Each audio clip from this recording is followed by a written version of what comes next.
البدع والأهواء، أهل البدع العقائدية وأهل البدع السياسية. نقول بيننا وبينكم السلف، بيننا وبينكم الكتب، كما فيقول البدع بيننا وبينكم الجنة. بسم الله الرحمن الرحيم. الحمد لله الذي أرسل رسوله بالهدى ودين الحق ليظهره على الدين كله وكفى بالله شهيدا وأشهد أن لا إله إلا الله وحده لا شريك له إقرارا به وتوحيدا وأشهد أن محمدا عبده ورسوله صلى الله عليه وعلى آله وسلم تسليما مزيدا لا نبي بعده. Ikhwani fid din, azzani wa azzakumullah. Kita lanjutkan bacaan kita terhadap kitab Syarah Ad-Durusul Muhimmah li 'Ammatil Ummah karya Asy-Syaikh Abdul Aziz Ibnu Abdullah Ibnu Baz rahmatullahi alaih. Yang mana pembahasan terakhir yang kita ambil kemarin barakallahu fikum adalah seputar Al-Qur'an kalamullah. Al-Qur'an kalamullah. Sudah kami simpulkan dengan kesimpulan yang sangat bagus dan dijelaskan oleh para ulama mengenai Al-Qur'an kalamullah dengan lafaz yang simpel tapi menyeluruh. Siapa yang masih ingat? Antum tafadhal, Ihsan, bagaimana?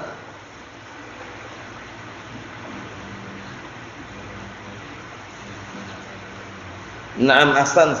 Al-Qur'an kalamullah ghairu makhluqin minhu bada'a wa ilaihi ya'ud. Al-Quran itu adalah ucapan Allah, bukan makhluk. Dari Allah Ta'ala diawali Al-Quran tersebut dan akan kembali kepada Allah Subhanahu Wa Ta'ala. Jadi Al-Quran bukan kalam manusia, bukan ucapan manusia, tapi kalam siapa? Allah Subhanahu Wa Ta'ala. Kita lihat halaman yang ke-157, perhatikan baik-baik di situ.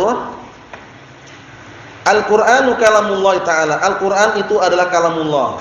Jadi Al-Quran kalamullah, bukan kalam manusia. Al-Qur'an kalamullah ta'ala bilafzihi wa ma'nah. Al-Qur'an itu adalah ucapan Allah Ta'ala, lafaz dan maknanya. Lafaz dan maknanya. Untuk membedakan apa? Membedakan dengan hadits qudsi. Kalau hadits qudsi, para ulama telah menjelaskan kalau hadits qudsi itu juga kalamullah.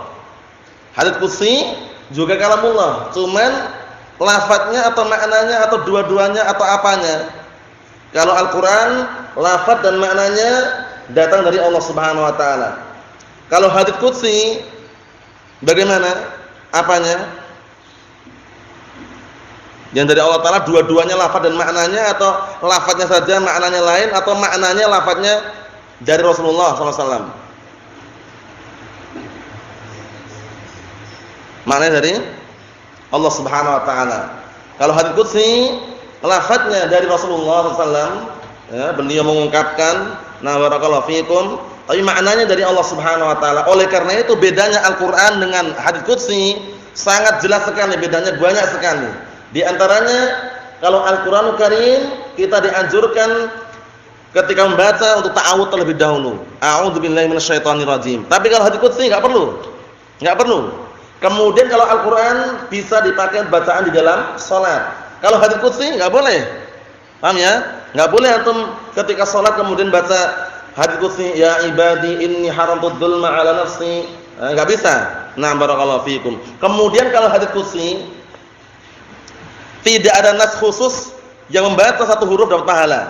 Tapi kalau Al-Qur'an dapat satu huruf dihitung pahala. Nah, kemudian kalau hadits qudsi barakallahu fikum bisa dipalsukan. Bisa dipalsukan. Nah, ada yang sahih, ada yang palsu, ada yang dhaif, itu hadits qudsi. Tapi kalau Al-Qur'an ada enggak? Bisa atau tidak? Enggak bisa. Orang mau malsukan ketahuan kalau Al-Qur'an. Nah, barakallahu fikum, sehingga perlu diperhatikan secara berhati-hati. Munazzalun ghairu makhluqin. Yang mana Al-Qur'an diturunkan dalam keadaan bukan makhluk. Dalam keadaan bukan makhluk. Sami'ahu minhu Jibril alaihissalam. Yang mana Jibril alaihissalam mendengar langsung dari Allah Subhanahu Wa Taala, wa ballaghahu ila Muhammadin sallallahu alaihi wasallam. Kemudian Jibril alaihissalam menyampaikan kepada siapa? Nabi Muhammad sallallahu alaihi wa ala alihi wasallam.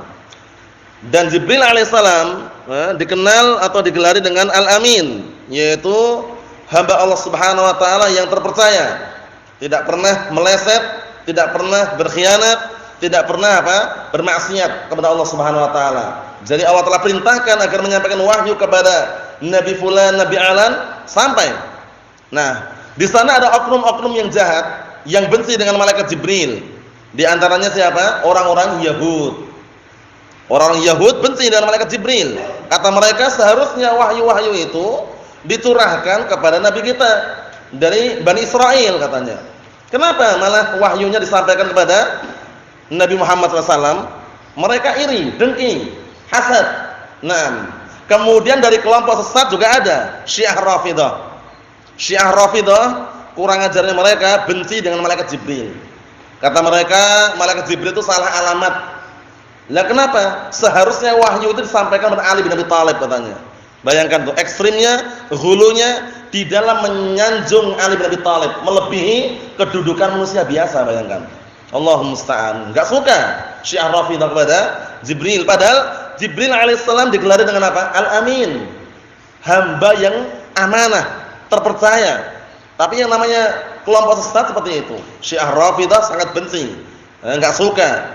Menurut mereka wahyu itu seharusnya sampai kepada siapa? Ali bin Abi Thalib. Inilah yang barakallahu fiikum disebut oleh para ulama oknum-oknum atau kelompok-kelompok sesat yang membenci barakallahu fiikum malaikat Jibril alaihissalam. Kita lihat wa Muhammadun ballaghahu sallallahu alaihi wasallam li ashabihi. Kemudian Nabi Muhammad sallallahu alaihi wasallam menyampaikan kepada para sahabatnya. Wa huwa alladzi natlu bi alsinatina, yang mana Al-Qur'an itu adalah yang kita membaca dengan lisan-lisan kita. Al-Qur'anul Karim termasuk keajaibannya, dimanapun antum berada, mau di Indonesia atau luar Indonesia, walaupun antum di Jawa atau luar Jawa, ataupun dimanapun antum berada, bahasa Arab bacanya. Paham ya? Bahasa Arab. Untuk masalah lantunannya bagaimana? Lantunan yang sesuai dengan tajwid, tartil. Adapun dinadakan nada Jawa, mungkin pernah dengar ya, nada Jawa, nada wayang atau yang semisalnya sangat tidak layak. Paham ya? Ya cukup nada biasa. Nada biasa yang sesuai dengan tajwidnya, idharnya, ikhfa'nya, iklabnya, idghamnya, mat tabi'i atau mat jaiz munfasil atau mat wajib muttasil, semuanya nih terapkan sesuai dengan ilmu tajwid. Adapun dinadakan nada Jawa, nada Sunda atau nada Melayu, itu semuanya barakallahu fikum tidak diperkenankan, karena ujung-ujungnya nanti larinya ke lagu, nyanyian gitu loh. Paham ya? Larinya ke lagu atau nyanyian. Allahul musta'an. Kita lihat lagi. Wa naktub fi masahifina, dan yang kita menulis di dalam lembaran-lembaran kita, ayat-ayat yang kita tulis. Paham ya? Jadi kalau kita menulis ayat, menulis surat Al-Fatihah misalkan, menulis surat Al-Ikhlas misalkan, di dalam buku-buku kita, yang mana yang kalamullah? Yang mana? Kalau kita nulis di dalam buku kita Al-Qur'anul Karim, yang kalamullah yang mana? Yang mana? Yang tintanya atau kertasnya atau yang kita tulis? Yang kita tulis, yang kita baca. Jangan keliru ya. Yang kita tulis kan yang kita baca. Alhamdulillahirabbil alamin. Nah, itu kalamullah. Adapun suara siapa? Suaranya suara siapa? Antum? Suara siapa? Suara makhluk atau suara Allah? Suara makhluk. Jangan sampai terbalik ya. Suaranya suara yang membaca, tapi yang dibaca adalah kalamullah. Wa nahfaz fi sudurina, yang kita menghafal di dada-dada kita. Yang antum hafal itu. Yang antum menghafal sampai 30 juz, 25 juz, 15 juz, itulah yang namanya kalamullah. Nah, barakallahu fikum. Wa nasma' bi adhanina, dan yang kita dengar dengan telinga-telinga kita. Liqauli ta'ala, dikarenakan perkataan Allah Subhanahu wa taala, wa in ahadun minal musyrikin istajaraka fa'ajirhu hatta yasma'a kalamullah. Artinya apabila ada salah satu dari kaum musyrikin yang minta perlindungan kepadamu, maka lindungilah. Kalau ada orang musyrikin minta pertolongan, perlindungan, lindungilah sampai dia mau mendengar ucapan Allah taala, kalamullah, Al-Qur'an. Paham ya? Syahidnya di sini apa? Hatta yasma'a kalamullah. Jadi Al-Qur'an adalah apa? Adalah kalamullah. Nah, perhatikan baik-baik. Apa? Al-Qur'an adalah kalamullah azza wa jalla. Kemudian berikutnya barakallahu fikum wa lima rawa al-Bukhari wa Muslimun, dan juga yang diriwayatkan oleh Imam Bukhari dan Muslim. Imam Bukhari siapa namanya antum? Imam Bukhari siapa namanya? Sudah berulang-ulang. Ayo, Imam Bukhari siapa namanya? Antum. Antum, Muhammad.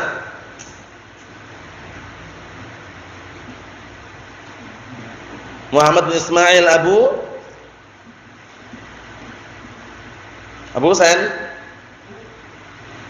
Jangan terbalik-balik. Abu siapa? Abu Abdullah Muhammad bin Ismail. Imam Muslim siapa namanya? Muslim Hajjat Abu Husain. Satu paket ini dihafal, jangan sampai terlupakan lagi. Coba antum ulangi. Imam Bukhari siapa kunyahnya, siapa namanya? Muhammad bin Ismail. Abu siapa? Abu Abdullah. Imam Muslim Hajjat. Abu siapa? Abu Husain. Satu paket, jangan sampai terlupakan ya. Nah, barakallahu fikum. Maksudnya bagaimana? Sering muncul Rawahul Bukhari wa Muslim, Imam Bukhari wa Muslim wa ghairuhuma, dan juga yang selain keduanya, an Abdullah bin Umar radhiyallahu anhuma, dari hadisnya Abdullah bin Umar radhiyallahu anhuma, anna Rasulullah sallallahu alaihi wa ala alihi wasallam naha an yusafira bil Qur'an ila ardil adu. Bahwasanya Rasulullah sallallahu alaihi wasallam melarang seseorang itu safar dengan bawa Al-Qur'an ke bumi musuh, ke tanah musuh.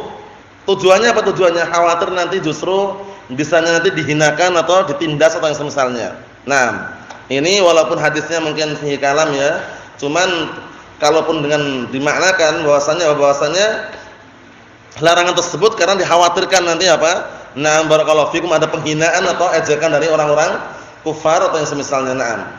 Wa liqaulihi sallallahu alaihi wasallam, dan juga dikarenakan ucapan Rasulullah sallallahu alaihi wasallam, zayyinu al-Qur'ana bi aswatikum, hiyasilah, perindahlah Al-Qur'an dengan suara-suara kalian.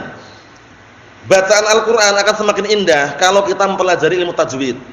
Tahu ikhfa'nya, idharnya, iklabnya, idghamnya, mat mana yang panjang, mana yang pendek. Kalau kita belum belajar tajwid, itu nampaknya kurang indah. Walaupun antum nadakan apapun. Paham ya? Karena seharusnya gunnah malah antum apa? Idharkan misalkan. Nah, seharusnya apa, barakallahu fikum, antum idharkan malah antum gunnahkan misalkan. Nah, seperti itu. Nah, tapi kalau dengan nada yang diiringi dengan tajwid, warattilil Qur'ana tartila, maksudnya bacalah Al-Qur'an tartil, tajwidan, surat tajwid, dan juga kaidah-kaidah yang ada akan apa? Indah. Akan apa? Akan apa? Indah. Nah, barakallahu fikum, seperti itu. Ikhwani fi din, azza wa jazakumullah wa hafizakumullah jami'an. Jadi Al-Qur'an kesimpulannya apa tadi? Abdullah satunya. Al-Qur'an bagaimana tadi? Kalamullah atau makhluk? Coba sebutkan. Nah, Al-Qur'an kalamullahi ghairu makhluqin minhu bada'a wa ilaihi ya'udu. Hadisun sahihun akhrajahu Imam Ahmad.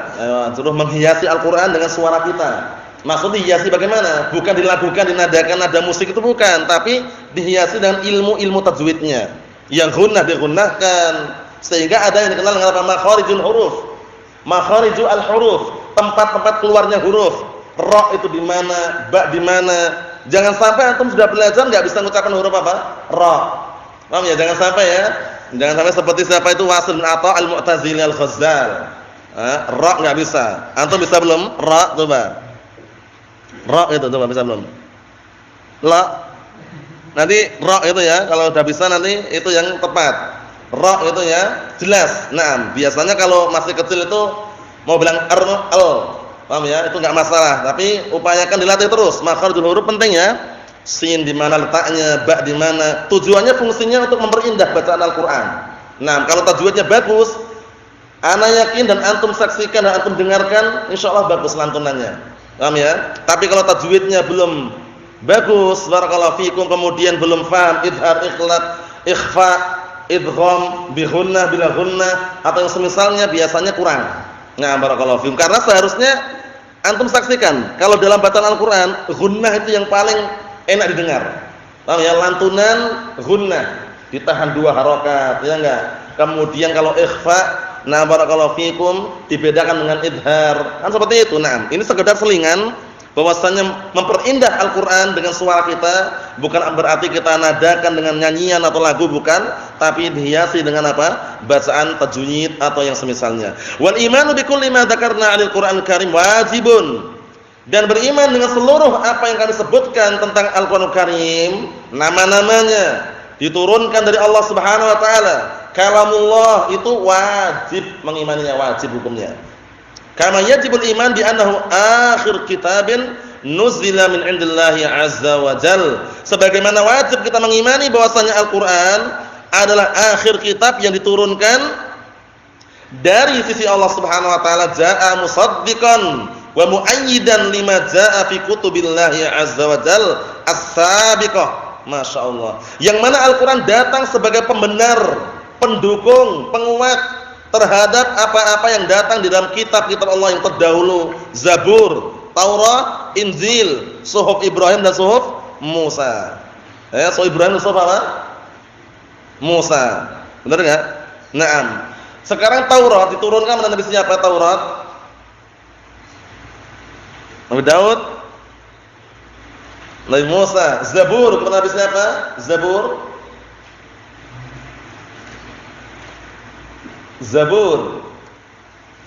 Isa, Zabur kepada Nabi siapa? Daud alaihissalam. Injil kepada Nabi siapa? Isa alaihissalam. Al-Qur'an diturunkan kepada Nabi siapa? Nabi kita siapa? Muhammad sallallahu alaihi wa ala alihi wasallam. Nah, barakallahu fikum, ahsantum. Caranya gitu, diulang-ulang terus biar melekat. Nah, kita lihat di sini. Minal haqqi, berupa kebenaran, wa mubayyinan ma adkhala 'alaiha min at-tahrif, dan juga penjelas terhadap perkara-perkara yang dimasukkan di dalamnya berupa tahrif, pengubahan-pengubahan. Kama wa annahu jaa'a bi syari'atin 'ammah shalihan li kulli zamanin wa makanin. Sebagaimana pula Al-Qur'an itu datang dengan syariat yang umum, yang layak dan pantas dipakai di setiap waktu dan setiap tempat. Bayangkan. Jadi jangan sampai mengubah isi Al-Qur'an. Wah, ini enggak cocok dengan perkembangan zaman ini. Diubah aja lafadznya. Enggak cocok ini. Jangan. Al-Qur'anul Karim datang membawa apa? Di dalamnya mengandung syariat yang umum, sangat layak dan pantas di setiap waktu dan setiap tempat.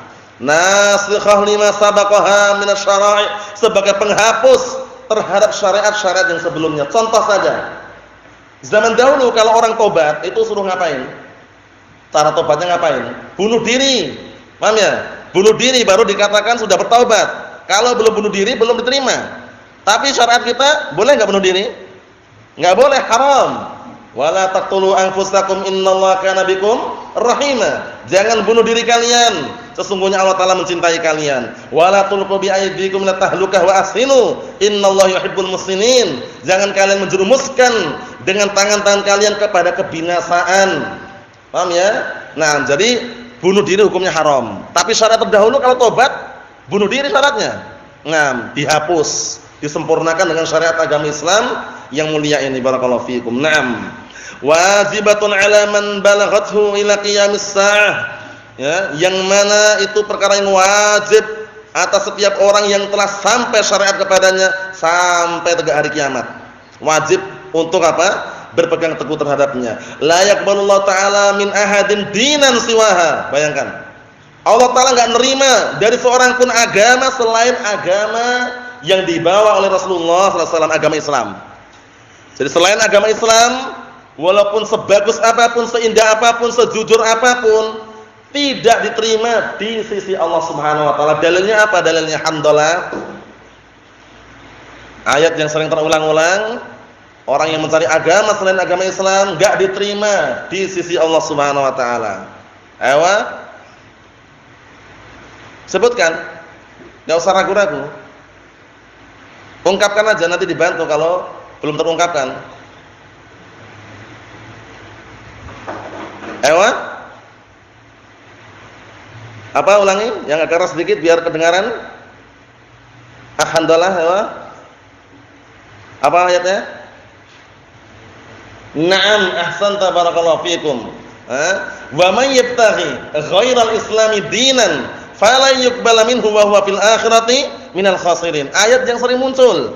Dan barang siapa yang mencari agama selain Islam sebagai agama, fala yuqbala minhu, enggak diterima darinya, sedikit pun enggak terima. Dan dia kelak di akhirat termasuk orang-orang yang rugi. Bayangkan. Jadi jangan sampai kita tertipu ya. Nah, biasanya sudah kita lewati pembahasannya, orang-orang yang tertarik, tergiur, kena bujukan rayuan, pelosok-pelosok yang di sana banyak kemiskinan. Didatangi oknum-oknum yang tidak bertanggung jawab. Bawa mobil bagus sekali, Avanza, mobil yang lainnya apa? Teroris apa? Terios apa? Itu ya mobil yang mantap itulah, yang besar itu. Wah, bagi-bagi Indomie, kerdus Indomie, lama-lama apa? Bagi apa? Artikel. Lama-lama diajak apa? Ke gereja dibaptis. Allahul musta'an. Ini terjadi ya seperti ini ya, yang dikenal kristenisasi itu ya. Nah, barakallahu fikum. Tapi ya itu tadi, kita perlu mendakwahkan terus di masyarakat kita dengan cara yang hikmah, sampaikan agama Islam, agama yang benar. Paham ya? Karena biasanya orang-orang yang fakir atau miskin, dia tidak kuat imannya, termakan oleh apa? Syubhat harta tadi itu. Coba bayangkan, satu kardus Indomie langsung bisa murtad, bayangkan. Nah, rutin setiap pekan sekali, 2 kali, 3 kali, kadang minyak, kadang beras, kadang makan sembako, macam-macam. Lama-lama disisipkan artikel masalah agama Kristen atau agama Katolik atau bagaimana, intinya agama selain Islam. Akhirnya menarik perhatian. Setelah itu diajak, ayo Pak, kita ziarah Pak. Ziarah kemana? Ziarah ke sana, ke tempat yang besar katanya. Diajak ziarah di situ, paham ya? Lama-lama ini kan gereja, tapi kita cuma masuk aja Pak. Diajak terus, dibujuk terus. Lama-lama dibaptis. Allahul musta'an. Hati-hati. Hati-hati barakallahu fikum. Jadi agama selain agama Islam tidak diterima di sisi Allah Subhanahu wa taala ba'da nuzuliha, setelah turunnya syariat Islam, kama akhbar bidzalik, sebagaimana Allah telah kabarkan. Maksudnya bagaimana? Setelah turunnya agama Islam ini, yang selain agama Islam enggak diterima. Al-yauma akmaltu lakum dinakum wa atmamtu 'alaikum ni'mati wa raditu lakumul Islam dinan. Pada hari ini aku telah sempurnakan untuk kalian agama kalian, dan aku sempurnakan nikmat untuk kalian, dan aku ridha Islam sebagai agama kalian. Jadi enggak ada agama lagi selain agama Islam. Paham ya? Nah, barakallahu fikum, Allahu musta'an. Ada juga agama-agama yang terkadang antum saksikan agama yang nyeleneh. Nyembah apa itu diantaranya? Nyembah apa? Ada yang nyembah sapi. Paham ya? Yaitu pecahan-pecahan agama Hindu mungkin ya. Nyembah sapi, ada nyembah apa? Mungkin nanti lama-lama kalau yang namanya orang, setan kan bisa menghias-hias ini. Nyembah Trowelu mungkin nanti kapan lama-lama. Nah, tahu Trowelu kan? Kelinci. Nah, barakallahu fiikum. Nah, sekarang antum saksikan, mungkin antum dengar di Jawa ya, di daerah mana itu? Di daerah Solo ya. Yang hewan diagungkan itu Kiai Slamet. Ya, Kiai Slamet itu kalau antum datang ziarah, wujudnya ya bukan manusia gitu loh. Wujudnya kerbau. Paham ya? Allahu musta'an, hati-hati. Yang namanya kesyirikan semakin datang semakin dahsyat, semakin parah ya. Sampai-sampai Al-Imam Al-Mujaddid Syekh Muhammad bin Abdul Wahhab rahimatullah alaih, beliau mengatakan bahwasanya orang-orang musyrikin terdahulu lebih ringan kesyirikannya dibanding musyrikin orang zaman sekarang. Dari dua sisi. Sisi pertama, orang-orang musyrikin terdahulu itu kalau mau berbuat syirik milih-milih orangnya. Benar-benar orang soleh baru mereka datangi, dimintai, kuburannya diagungkan. Orang zaman sekarang bukan orang soleh lagi, hewan diagungkan. Paham ya? Terkadang cuma puntukan tanah, gundukan tanah gitu. Dimintai mbah fulan, padahal ini kuburan apa? Kuburan kelinci. Paham ya? Atau kuburan gajah, atau kuburan kambing, atau kuburan sapi. Dihiasnya setan. Allah musta'an. Yang kedua, orang zaman dahulu kalau berbuat syirik itu ketika masa-masa tenang, tentram. Seperti ini keadaannya buat syirik mereka. Kalau keadaan genting, susah, langsung kembali kepada Allah Ta'ala. Zaman sekarang bagaimana? Ketika tenang, tentram pun datang ke kuburan Mbah Fulan, Mbah Alan. Paham ya? Minta apa? Pesugihan. Minta sedekah, minta agar diberkahi. Paham ya? Nah, gunung meletus, atau banjir, datangnya ke Mbah Fulan, Mbah Alan. Musyawarah kumpulan bikin tumpeng. Ini apa? Dialirkan ke pantai selatan. Katanya Nyi Roro Kidul mungkar katanya. Lagi marah. Siapa Nyi Roro Kidul, ratu pantai selatan katanya. Allah musta'an. Itu semuanya ritual kesyirikan ya, hindari. Berdoa kepada Allah Subhanahu wa taala agar diamankan, dientaskan dari kegentingan dan juga musibah-musibah yang ada. Itulah solusi yang terbaik. Nasallahu as-salamata wal afiyah fid dunya wal akhirah. Walhamdulillahirabbil alamin.